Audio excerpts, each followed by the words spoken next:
competition called Porn-to-On. This is the biggest hacking competition in the world in which hackers hack the software of companies and find security flaws or loopholes in it, and in return they get a cash prize. There are different prices in this competition, from $0.5 lakh to $1 million. The biggest prize is received for finding a vulnerability that no one has found before, and this is called zero-day vulnerability. When a hacker finds such a flaw, those details are given to the same company like Google, Microsoft, or Apple so that they can fix that problem or loophole immediately by releasing a new update, and hackers get a cash prize of millions of dollars. That is, this is an ethical hacking competition in which hacking does not harm anyone but rather improves security. For many years, Chinese hackers were at the forefront in such competitions. Be it Porn-to-On or any other hacking event, Chinese hackers always won. But everything changed suddenly after 2017. Chinese hackers who used to participate enthusiastically in hacking events around the world suddenly disappeared. Everyone noticed the lack of Chinese hackers in all the hacking events that took place after 2017. This silence was bothering everyone, especially America. And during this time, a random message from a big cybersecurity firm of China made everyone's ears perk up. Key 360 is a top cybersecurity firm of China. A statement of its CEO Zhou Henghai came to the public in which he was seen criticizing these Chinese hackers a lot. He said that why do they go and show their hacking skills to foreign countries? He gave this statement to China's news agency Sina, in which Zhou said that performing well in such events is just an imaginary victory. That is, just a show-off. His stance was that the vulnerabilities you people look for are not worth a few lakh dollars but billions of dollars.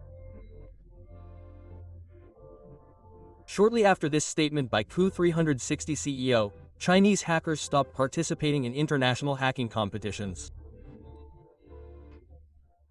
But it turned out that Chinese hackers did not do this voluntarily, but the Chinese government stopped them. If anyone took the statement of Key 360 CEO seriously, it was the Chinese government. Shortly after, the Chinese government officially banned cybersecurity researchers and hackers from participating in overseas competitions. Immediately after this ban, a new hacking competition was launched within China, named Tianfu Cup. This competition became an alternative to the international contest, and the prize money in it was kept more than $1 million. The news of the launch of Tianfu Cup alerted many countries because it was an indication that China is now preparing itself for cyber warfare by using hacking. In November 2018, the first event of Tianfu Cup was organized in the Chinese city of Chengdu. In this, a $100,000 prize was won by Qijin Zhao, a researcher from 360. He had found a very powerful and dangerous hack. That too in Apple's iPhone. He started the attack through the Safari browser. Then he found a loophole in the iPhone's core system, and then through this flaw, he was able to remotely control any iPhone by just opening a web page. This meant that if a person would go to that particular web page through his iPhone, then his phone would come under the control of the hacker without him noticing.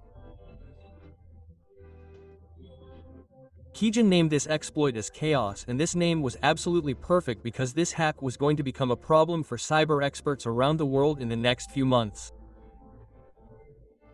The difference between China's Tianfu Cup and Canada's Porn-to-On was that they used to find the hack and give it directly to the company. But Tianfu Cup did this but through the Chinese government. The Chinese government bound him that whatever hack is found in Tianfu Cup will not be given directly to the company. Rather, it will first be given to the Chinese government, and then the government will itself deliver it to the company. And the real destruction was to happen in the meantime. This was a hack that, if sold in the black market, could fetch millions of dollars and could be used by criminals or governments to spy on thousands of people. After 2 months, in January 2019, Apple released an update in which the flaw that Kijun had found was silently fixed. But the real surprise came in August 2019, i.e. after 7 months.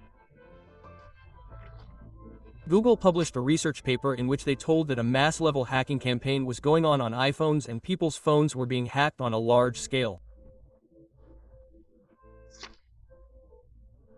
This research by Google identified 5 different exploits, and one of those 5 was the same exploit that Kijun had shown in the Tianfu Cup. That is, the exploit that won Kijun the prize was the same exploit that was being used for mass surveillance of iPhones. Google researchers reported in their report that many things in the hacking attacks they caught in the real world were similar to the exploit. But Google did not reveal who carried out this attack and who were the people who were hacked. But later it was found out that the victims were Uyghur Muslims and the attacker was none other than China's own government.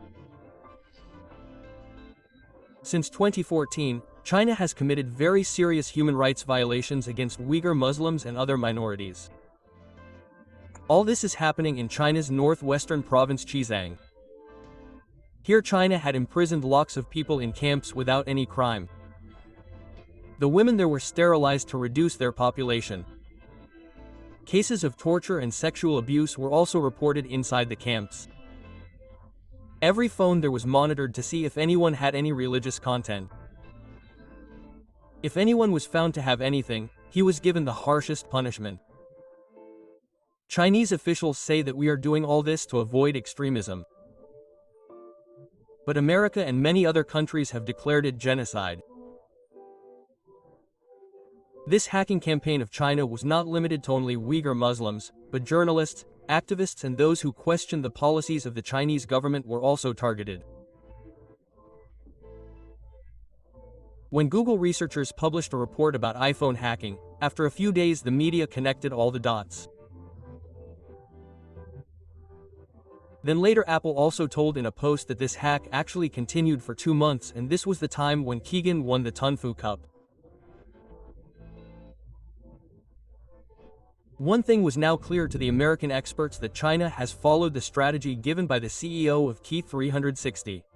That is, prevent Chinese hackers from going abroad and utilize their skills in China itself, and then use that hack to keep surveillance on people.